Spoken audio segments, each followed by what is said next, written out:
তো Nelson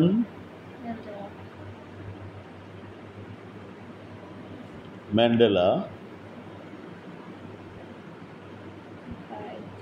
guided South Africa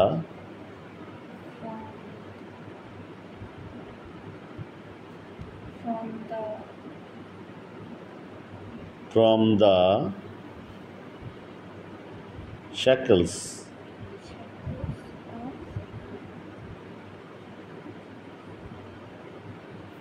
of apartheid.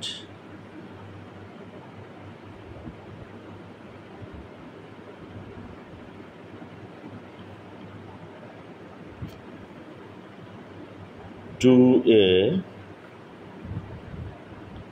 multi-racial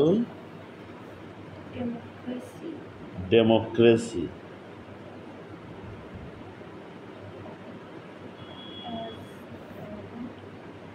as an icon of peace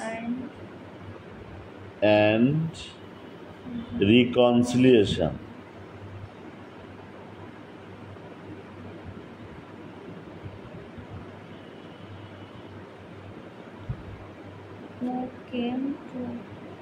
Who came to embody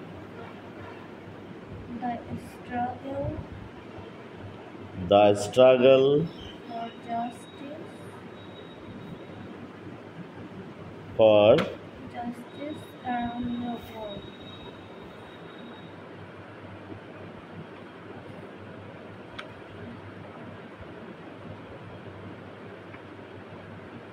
for justice around the world. আর আছে না, এই হচ্ছে আমরা প্রথমে বাক্যটা লিখে নিলাম। এবার আমরা বলেছিলাম সেন্টেন্সের উপাদানে প্রথমে আমাকে প্রশ্ন করতে হবে সাবজেক্ট চিনতে গেলে কে, কারা, কি, হু বা হোয়াট। তো সেইখানে দেখো আমরা নেলসন ম্যান্ডেলাকে আমরা পাচ্ছি সাবজেক্ট হিসেবে। তারপরে বলছিলাম ফাইনাইট ভার্ব শুরু হয়, সাবজেক্ট যেখানে শেষ হয় ফাইনাইট ভার্ব শুরু হয়। গাইডেড হচ্ছে ফাইনাইট ভার্ব এবং ফাইনাইট ভার্ব তৈরি হয় প্রিন্সিপাল ভার্ব এবং অক্সিলারি ভার্ব দিয়ে। দেখো এখানে ডিড প্লাস গাইড, ডিড হচ্ছে অক্সিলারি ভার্ব, গাইড হচ্ছে প্রিন্সিপাল ভার্ব। এই ডিড এবং গাইড মিলে তৈরি হয়েছে গাইডেড, এটা ফাইনাইট ভার্ব। অ্যাক্টিভ না প্যাসিভ? এটা একটা পাস্ট ইনডেফিনাইট টেন্সের সাথে মিলে যাচ্ছে, সুতরাং এটা অ্যাক্টিভ। বলেছিলাম যে কোনো টেন্সের গঠনের সাথে মিলে গেলেই অ্যাক্টিভ। তাহলে নেলসন ম্যান্ডেলা গাইড করেছিল, কাকে গাইড করেছিল? সাউথ আফ্রিকাকে, এটা অবজেক্ট। তো যে ফাইনাইট ভার্বের অবজেক্ট থাকে তাকে আমরা কি বলি? ট্রানজিটিভ ভার্ব বলি। মনে আছে? যে ফাইনাইট ভার্বের অবজেক্ট থাকবে ট্রানজিটিভ ভার্ব, অবজেক্ট না থাকলে ইন্ট্রানজিটিভ ভার্ব। ক্লিয়ার? তাহলে নেলসন ম্যান্ডেলা সাউথ আফ্রিকাকে গাইড করেছিল ফ্রম দ্য শ্যাকেলস অফ অ্যাপার্টেড। ফ্রম কিন্তু একটা প্রিপোজিশন, সুতরাং ফ্রম দ্য শ্যাকেলস অফ অ্যাপার্টেড এটা একটা প্রিপোজিশনাল ফ্রেজ, এবং এই প্রিপোজিশনাল ফ্রেজকে আমরা কোথায় বা কোথা থেকে দিয়ে প্রশ্ন করলে পাবো? অ্যাডভার্বিয়াল ফ্রেজ, কারণ এ কিন্তু সম্পূর্ণভাবে এই গাইডেড ভার্বকে মডিফাই করছে। তাহলে সাউথ আফ্রিকাকে নেতৃত্ব দিয়েছিল কোথার থেকে? এই যে ফ্রম দ্য শ্যাকেলস অফ অ্যাপার্টেড, বর্ণবাদের যে শৃঙ্খল, সেই শৃঙ্খল থেকে। টু এ মাল্টিরেশিয়াল ডেমোক্রেসি, এখানেও কিন্তু টু আবার প্রিপোজিশন। তাহলে টু এ মাল্টিরেসিয়াল ডেমোক্রেসি এটাও প্রিপোজিশনাল ফ্রেজ। এবং এই প্রিপোজিশনাল ফ্রেজটি এটাকে আমরা কোথায় দিয়ে প্রশ্ন করলে এটাও অ্যাডভার্বিয়াল ফ্রেজ। এও কিন্তু গাইডেডকে মডিফাই করে। তাহলে কোন জায়গা থেকে কোন জায়গা, মনে করো কালীগঞ্জ থেকে সাতক্ষীরা, ঠিক তেমনি ফ্রম দ্য শ্যাকেলস অফ অ্যাপার্থাইড থেকে নিয়ে গেল কোথায়, টু এ মাল্টিরেসিয়াল ডেমোক্রেসি, একটা বহু জাতিক গণতন্ত্রের দিকে নিয়ে গেল। তারপরে বলছে as an icon of piece and reconciliation, এই অ্যাজ কিন্তু প্রিপোজিশন, তাই as an icon of piece and reconciliation এটাও প্রিপোজিশনাল ফ্রেজ। এবং এটা কিভাবে অর্থে, দেখো শান্তি এবং মীমাংসার একটা প্রতীক হিসাবে, তাহলে এটা কিভাবে অর্থে অ্যাডভার্বিয়াল ফ্রেজ। এবং এও কিন্তু কাকে মডিফাই করছে, ওই যে গাইডেড ভার্বকে মডিফাই করছে। তারপরে বলছে who came to embody the struggle for justice around the world. এই হু হচ্ছে রিলেটিভ প্রোনাউন, এটা আমি তোমাদের এখনো বলিনি। এটা একটা সাবঅর্ডিনেটিং কনজাংশন, এটা তো বলছি সাবঅর্ডিনেটিং কনজাংশন। হ্যাঁ, এখান থেকে সাবঅর্ডিনেট ক্লজ শুরু হচ্ছে, রাইট। এবং এই হুর আগে যা পেলাম সবই প্রিন্সিপাল ক্লজ। এটা হচ্ছে একটা প্রিন্সিপাল ক্লজ। এখন হু থেকে শুরু হচ্ছে আমাদের সাবঅর্ডিনেট ক্লজ। হু সাবঅর্ডিনেটিং কনজাংশন এবং হু রিলেটিভ প্রোনাউন, যা বসেছে নেলসন ম্যান্ডেলার পরিবর্তে। যদিও পাশাপাশি থাকার কথা, রিলেটিভ প্রোনাউন ঠিক তার নাউনের পাশেই বলবে। এই হু কথাটি নেলসন ম্যান্ডেলার পরিবর্তে বসেছে এবং নেলসন ম্যান্ডেলার পাশেই থাকার কথা ছিল, কিন্তু এখানে ওনারা গ্রামার সেইভাবে মেনটেন করেন, ওনাদের একটু এখানে ত্রুটি আছে। তা আমরা যেহেতু লিটারেচারে আছি, সাহিত্য অত গ্রামারকে প্রাধান্য দেবে না। যাই হোক, এই হু বসছে নেলসন ম্যান্ডেলার পরিবর্তে, যিনি, এবং দেখো হু কিন্তু নিজেই আবার সাবজেক্ট হিসেবে বসছে। তাহলে সাবজেক্ট হু, তাহলে এরপরে কেম হচ্ছে ফাইনাইট ভার্ব।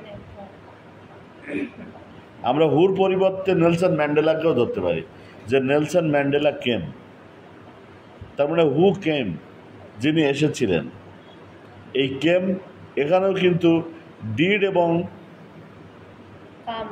কাম দুজন মিলেই তৈরি হয়েছে কেম। এটাও পাস্ট ইনডেফিনাইট টেন্স, তাই না? অ্যাক্টিভ না প্যাসিভ? এটা কিন্তু অ্যাক্টিভ। এবার প্রশ্ন হচ্ছে, এরপরে আমরা দেখব হু কেম, যিনি এসেছিলেন, to embody, to plus verb, infinitive. এটা একটা ইনফিনিটিভ। আর to embody the struggle,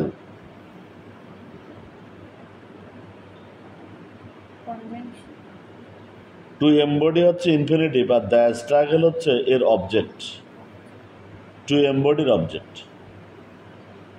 embody বলতে কি, যিনি অংশ নিতে এসেছিলেন, তিনি এসেছিলেন কেন? টু এমবডি, অংশগ্রহণ করার জন্য। একটা দলে মনে করো যে একটা স্ট্রাগল হচ্ছিল, যুদ্ধ, সেখানে 10 জন ছিল, আমি সেখানে যে যুক্ত হলাম, তাহলে 11 জন হয়ে গেল না? তাহলে আমি কিন্তু আমার বডিটাকে ওখানে যুক্ত করলাম, ওই যে বডি 10 জনের বডি, ওটা হয়ে গেল 11 জনের একটা বডি।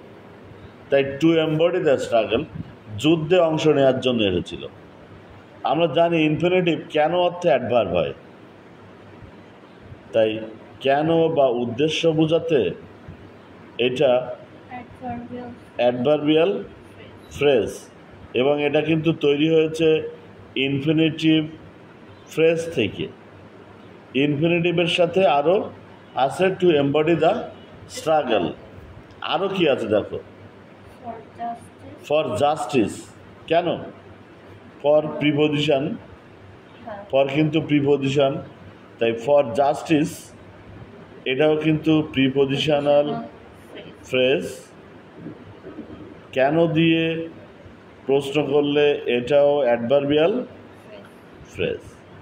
তাহলে ফর জাস্টিস, ন্যায় বিচারের জন্য।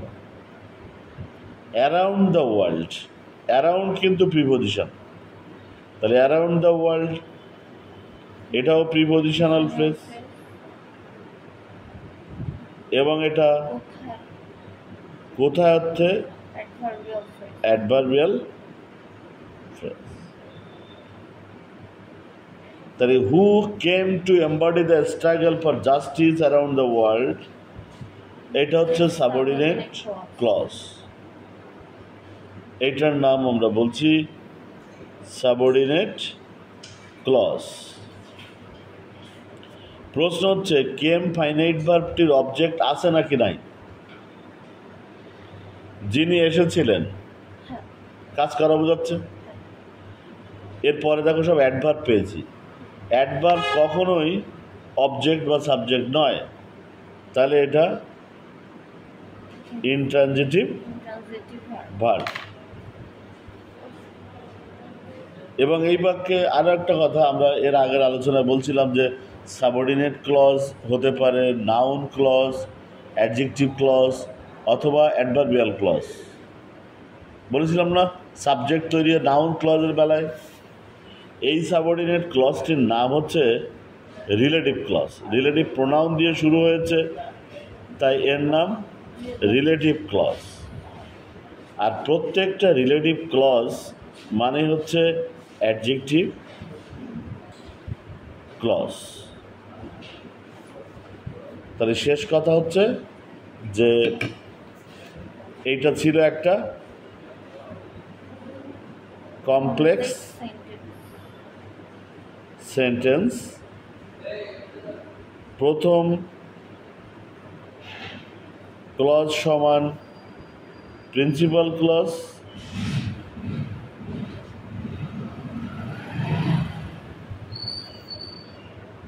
দ্বিতীয় ক্লজ সমান Subordinate clause. Subordinate clause. এইটার নাম আবার Relative clause. Relative clause. অথবা adjective. কেন রিলেটিভ ক্লজ? Relative pronoun দিয়ে শুরু হচ্ছে। রিলেটিভ প্রোনাউন দিয়ে শুরু, তাই রিলেটিভ ক্লজ। আবার পৃথিবীর যত রিলেটিভ ক্লজ সবে adjective clause. সবই অ্যাডজেক্টিভ